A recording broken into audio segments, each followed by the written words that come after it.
next speaker is Vic Jones, who founded Exploration Technologies Incorporated here in Houston. He recently retired as president and turned the company over to his daughter, Jennifer, who's with us also today. Vic still is a chief scientist and continues working with the company, and I would say he has probably analyzed more samples than all of us put together. Vic. Thank you very much. I'm going to take you back 40 years. The gas chromatographic seal there was built 40 years ago at Gulf Oil. It's still in active use today in my laboratory. The reason Gulf built their own gas chromatographs, they wanted to operate a sniffer system where they looked at the gas dissolved in water. And they wanted it to be fast and effective. They wanted oil versus gas. So obviously you would pick methane through butanes. Pentane is too difficult to do fast, and it's a liquid besides. So they built their gas chromatograph to focus on those gases. There's good reason to do. In the top right corner, there's the yellow is the Castle-Williams data out of a reservoir engineering textbook, which just shows you that there are differences in these light gases between oil and gas. Gulf began to gather data from the 72 on to the demise of Gulf, and we've continued with thousands of samples. And what we found was if we went to unimodal source rock areas to calibrate our tool, like the Permian Basin, Sacramento Basin, Spencer Creek retrograde gas condensate, which Gulf had, we could generate, these surveys were about 600 samples on a grid over these unimodal source areas, so we assume we're looking at the source itself. And we could use methane, ethane on the far left, propane over methane in the center, percent methane, and we could produce histograms that literally were statistically different for the different compositions, which would allow us to go to Pakistan and predict oil versus gas, with where it would be important economically. We tried to calibrate that every way we knew. The center graph is the soil gas data that I showed in the previous graph on what we call a Pixler plot. It's made after Leo Pixler, 1969. The far left graph was the Baroid mud logging tool that's still used today by everybody to predict the composition of the shell when you drill into the reservoir. On the right is a typical gas, condensate, and oil fields, three fields. The dots are individual wells. And if you go to fields and collect the samples and analyze them, this is what you get anywhere in the world. So basically you can choose to make oil at a certain level below 10, gas condensate to 20, dry gas above. Pixler found if you fell off the graph either way, it wasn't commercial. So nature provided us with a very nice calibration method. Here's three of the data sets that I'll show you some scatter plots for real quick. That green one is the Sprayberry field. That's 650 samples at 2 square miles over a productive part of the field. The Spencer Creek condensate and the dry gas. Okay, now, one of the things that we discovered when we measured these gases, and these are free gases, either in the pore space of the soil, dissolved in the water, bending to the surface. They're not bound, they're just free gases. I have ethylene versus ethane at the top and propane versus propylene at the bottom. What we always found is these gases are present in nature. We can't make them go away. The question is they're not in the reservoir, so it was a bit of a problem. But you can see there's a linear correlation for the Sprayberry, the Spencer Creek, or any one of them. It's a little noisy in the right one, which is the Corning field. Corning, unfortunately, we did that over a bigger area, over about 3 different fields, so it's a little noisier. But if you blow it up, change the scale, look at that correlation that you get between propane and propylene, and between ethane and ethylene. You get out of the noise, and we're not talking about trivial values. This is 50, 100 parts per million of propane, and there's an appropriate amount of propylene present. So the question is where to come from. When I went to Gulf, I didn't know much about oil and gas, and so they decided to put me in charge of this oil and gas project, put me in a room for the winter. Gulf had been collecting data for 2 years, and there were 2 camps outside my room. One said kill the thing, the other said we need to promote it. And I was told I could come out after the winter if I had a story. And I didn't know what to do with methane. They made the tragic mistake of using all profiles, which you can't interpret. You need a grid. But what I did is I plotted percent ethane, propane, normal butane. I put ISO out of place because it's littler. It made the graph look nice. And on the far right, I had ethylene and propylene. So I came out of the room with that. They said, "Are you crazy? Ethylene and propylene aren't in a reservoir. Get some scissors, we'll cut that off." And because of the criticism that you would generate, we decided not to include them, but I've always had my eye on them forever, for 40 years. So we built our system that I showed you. It works great. And I could show you thousands of scatter plots from any basin in the world, Williston Basin, whatever. They all look the same, they all are there. So there's a natural thing going on. We think it's low oxygen conditions allow a biological process to generate these, and we published that. The next thing to do is look at macro seeps. Best place to find a macro seep is a refinery. They got them everywhere. Now here's the case where they had off-site migration. This was the initial condition they gave us. They had a storage area to the right, the refinery to the left, groundwater shown by the arrows. They had a street away from a block north of the refinery that they had the sewer lids blow up, but they didn't kill anybody like they did in Guadalajara. We had cleaned up Guadalajara, so they asked us to go there. And here's the picture looking south. There's an office building at the south, there's a parking lot, there's a trench there you see left to it. They thought the groundwater would flow to this corner, and their trench didn't interrupt anything. They didn't know what to do with it. We said the obvious answer is to find the gas with gas chromatography. Now on the top is methane, ethane, propane, butane, isobutane on the bottom, C5 plus on the left.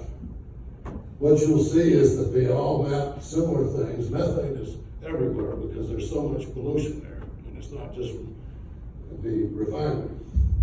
But if you look at normal butane on the right or C5 plus on the far left, in fact, you notice there's a cutoff on the left side, and that's a clay barrier that we established by drilling wells. And the product didn't flow down the gradient like it's supposed to. It went perpendicular to it because that's where the porosity allowed it to go. Now let me blow up the center part.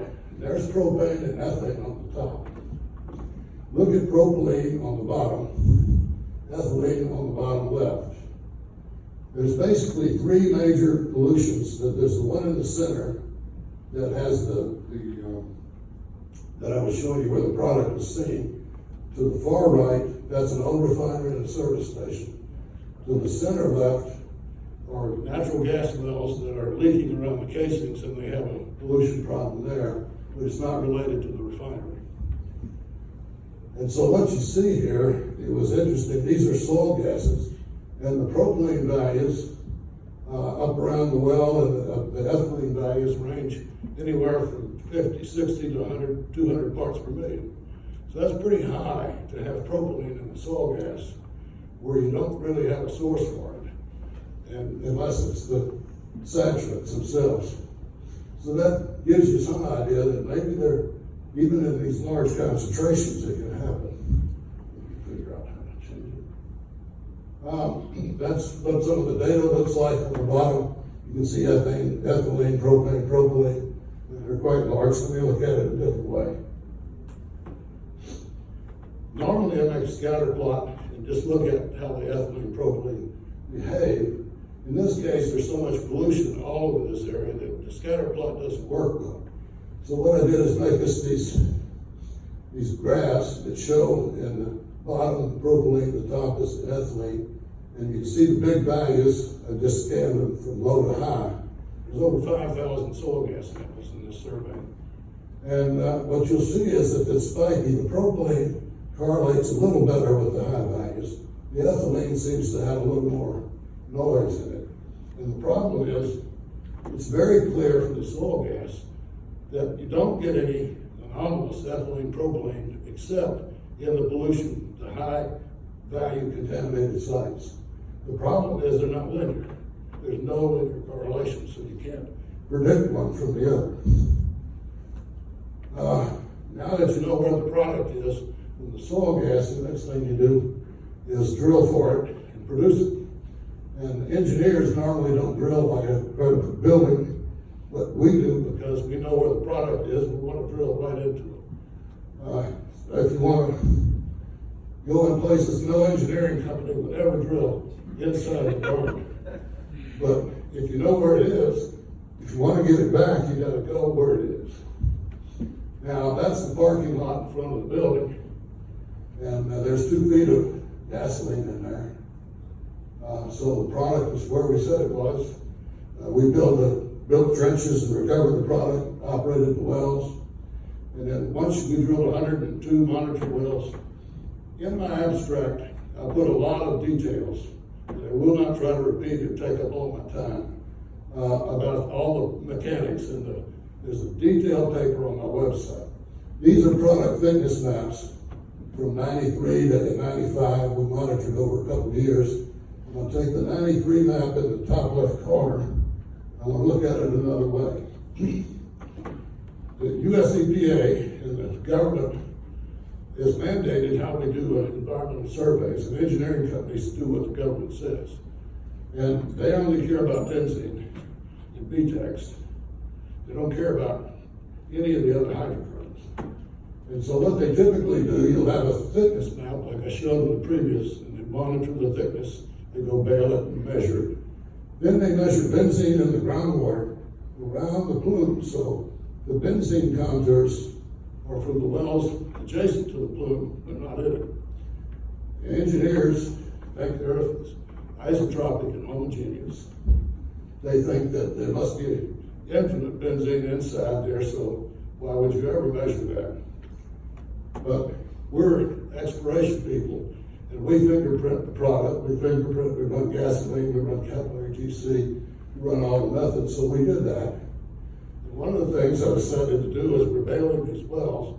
What happens is you go to every well, you bail out all the product, you bail the water till it's dry, if you get it there, and you go away and let it recharge, and then you measure what recharges, and you get some idea if you're gaining or losing. And so one of the things I decided to do, the engineers all flipped out when I did. I hired some engineers to do the engineering, but they don't know any chemistry. There's BTEX in the top right, methane, propane in the bottom, and C5 plus. That's the water under the product, so it's sitting on 2 feet of product. And it's not the same everywhere. You can tell exactly where the gasoline is because the propane tells you, the BTEX confirms it, the C5 plus sees the stuff in the refinery adjacent as well. So we did this on every well for a couple of years. We built quite an interesting database. So here's the whole set of methane, ethane, propane, butane, isobutane in the bottom, C5 plus in the far left, and in the center I have the ethylene propylene. I'll blow those up. Now we see an even better picture. I don't have as much detail because I don't have as many wells as I have soil gas. For soil gas, I've got really high density detail. For this, I only have a few wells that had product. I think about 60 of our wells had 2 feet of product. 80% of them had product. Now look at the ethylene and propylene on the bottom. They mirror each other, so there's something going on in these contaminated sediments. These values are very large. They're in almost macro levels. And then the ethane, while it was a little noisy looking at the soil gas because there were other sources from the refinery and other places, here we're looking at the water in intimate contact with the ovens.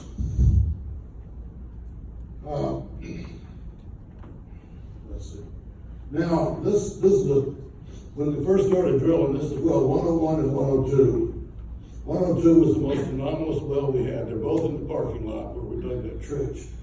102 was an artesian with gasoline when we drilled it, so it was very interesting. And I have some of the data there, and if you look at the ethylene column on 102, you'll see a value as high as 360 parts per million. Very large. Let's look at it in a bar graph form, so it's a little easier to see. So I have 3 wells across in the parking lot. 102 is the most anomalous well we found of all of them. And 101's close. The blue are the saturates, the red are the olefins. Ethylene on top, propylene on the bottom. And it's very interesting to look at the pattern. Now remember, they're a month apart, so they're consistently there. We thought initially maybe these olefins would be part of it, somehow related to when we first opened the wells and drilled them. And then the question is, do they persist? And so when I got this data, I was really amazed that this could happen. The central well has the third peak to the right.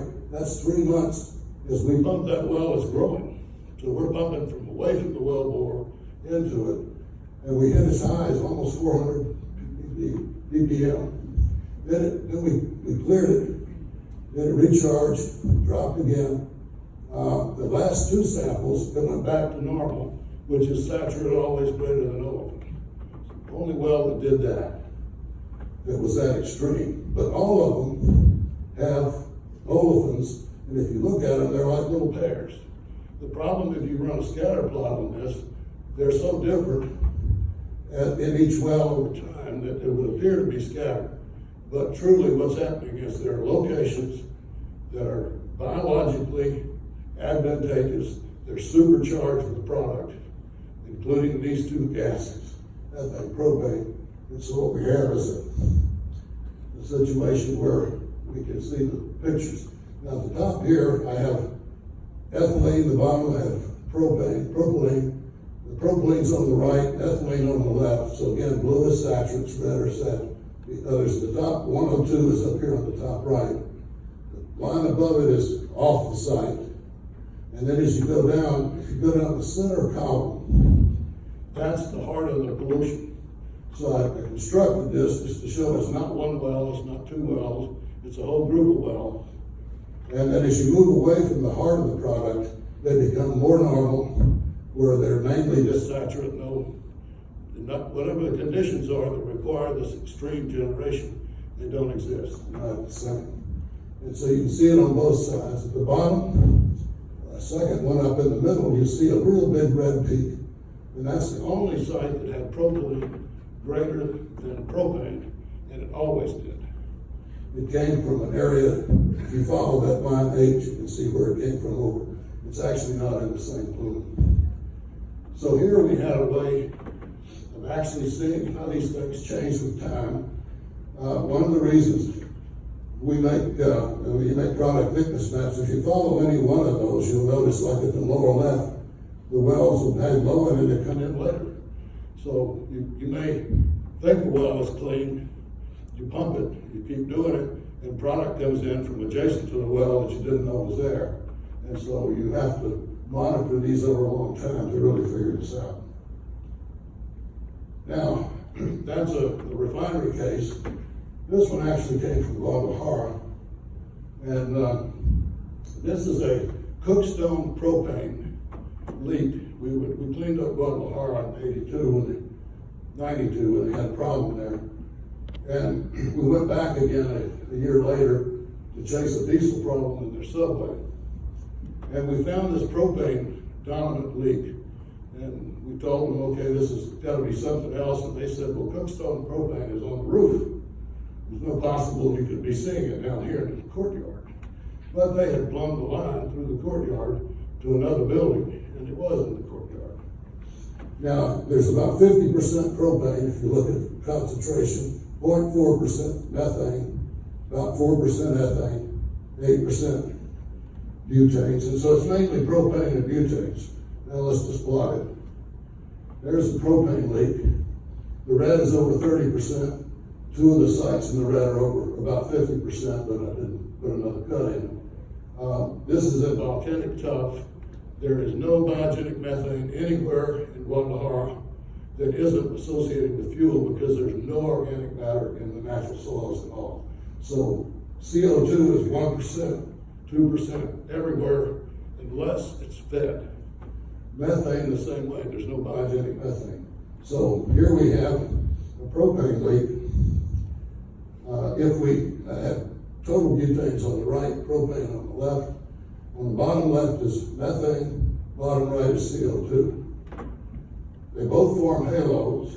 My theory is probably that the flux of propane in the center is enough to keep the oxygen levels more moderate. But the methane is still 1% there. It's still 10,000 parts per million, so it's not, it is being changed. It's only 0.4% in the fuel, so it's 10,000 in the center. Up in the left, it's as much as 60%. So you can make a lot. And so what happens is, as the fuel moves out into it finds oxygen, when the oxygen fuel rate is just right, then those gases will start making product. If you get too far away, there's not enough fuel, it dies. It's kind of like tube worms on these seeps to go to Mexico. So it's very interesting process. Good. Ethylene propylene. Ethane propane on the top, ethylene propane on the bottom. Well, there's a really good correlation. There's ethane, ethylene, propane, propane. Now, this is my last example. It's very short. One of the other places we worked in '92 was Bossier City, Louisiana. It used to be a refinery, but they lost some jet fuel there. On the right is C5 plus, on the left is methane. All the methane is biogenic. And if you do the fuel source is that, it's JP4 military spec jet fuel. They overpressure pipeline right in Interstate 20, where the big red spot is. It moved laterally 1,000 feet under the Days Inn Motel, and there was 10 feet of JP4 on the groundwater. So it's fairly impressive to see. Now, if I do a scatter plot with methane versus C5 plus, you can't correlate. And so if you'd show that to a statistician, he'd tell you, well, they're not related. I could do ethane the same way with methane, and again, they're not correlated. But I can make an ethane map. And there isn't any question that they are correlated, but they're only correlated spatially. And they're never, the problem with biogenic systems is they don't generate in any linear fashion.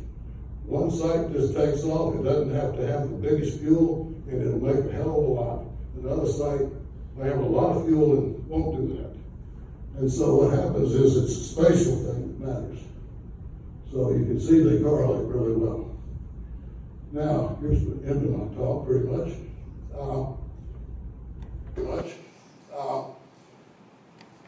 I can put the olefins back in. I haven't been doing that because I'd get too much flack. But what I've done on the right is my standard ethane propane calibration plot I use for expiration data. And that's the Sprayberry field. On the left, I've just put the olefins back in. And what happened, you'll see they moved across the line they're right next to. They became slightly oilier because I was throwing away an oil indicator I'm not using. Here's the Venture Creek gas condensate field. Doesn't really hurt me to add the olefins. They look very noisy when you scatter plot them against each other, but because they're linear, they basically don't add that much scatter. They do add a little because it's a biological gas, and so it doesn't always generate the same amount. There's the Corning gas field. The 4-to-1 line, which is the last line to the left, it works pretty good with our calibration, which is what we normally use. And it gets a little noisier if you shift it this way, but again, it still works. So it's just and here I put them all together. I put ethane, ethylene, and propane, propylene, and kind of stacked them. Earlier I showed them to you as separate populations. We can actually see that the green and the yellow separate, and the red separate. The red, unfortunately, is too noisy. We probably could do better with that if I ever went back to Corning and gathered a good data set, but there's never been an economic reason to do it. And since money talks, we didn't do that. So my conclusions There's 2 papers by Telegina that talk about making gases in test tubes with low oxygen conditions. So it's not anaerobic, it's not aerobic, it's just on the edge of anaerobic. And they did generate these hydrocarbons in these test tubes, and we've always kind of leaned on that. And I could have shown you 100 scatter plots of every major basin in the world, and they'd all look the same. And so that's a pretty good story. So in the natural environment, what we've discovered with soil gas is that every basin has, there's a concept that we get from the offshore, that we gotta look for mounds, and we gotta look for, because we're looking for macroseeps, and we're looking for heavy hydrocarbons, and they don't migrate to the surface unless they're in a mound. The light hydrocarbons come to the surface everywhere. So if you go to a basin, you can collect a sample on any grid you like. You can half it and half it, and you will get a sample that is usable at every location, because anywhere you sample, there's a seep. So the basin is expulsing enormous amounts of gas. There's been a lot of papers recently on that. There was a Raining in the Hydrocarbons of the Gulf that was written by Woods Hole. I'm trying to think of the guy's name. He gave a talk in ACS about 10 years ago. And they're now claiming 99% lost vented. When I was in the Gulf, we always said 80% is trapped and 20%. 80% is lost and 20% is trapped. So the Woods Hole guys were talking 99% lost. What we can attest to is in any basin you go to, you can get a sample that will tell you the composition of the soil, the source rocks. It's not a drill here tool, it's a source rock tool. And so if you go out, you make maps of the sources, and you can put the olefins in if you want to. The other part, I don't really know, the latter samples I showed you are unique. I don't know if I would have gotten that in some of the other refineries I've cleaned up. I might have. The problem is the engineers took over. They didn't drill the anomalies. Generally, they're not smart enough to do that. They think they can drill between them. And if you drill on the anomalies, you never miss, because that's where it is. It's coming up vertically right there. You're just drilling down the pipe. And then you can figure out how the stratigraphy goes together, or how you should evaluate how to get it out of the ground, whether it's wells or trenches or whatever. But the olefins are real, they're there. I've never done a project where they aren't there. They have a strange behavior. I think they're very much like methane and CO2. They're biogenic. That doesn't make them unuseful. In fact, most of the stuff we talk about, the indirect methods, are no better than that. Basically, you're just looking for an alteration. So you might say they're just an alteration to the signal. What's that, Mike? Excellent, thank you.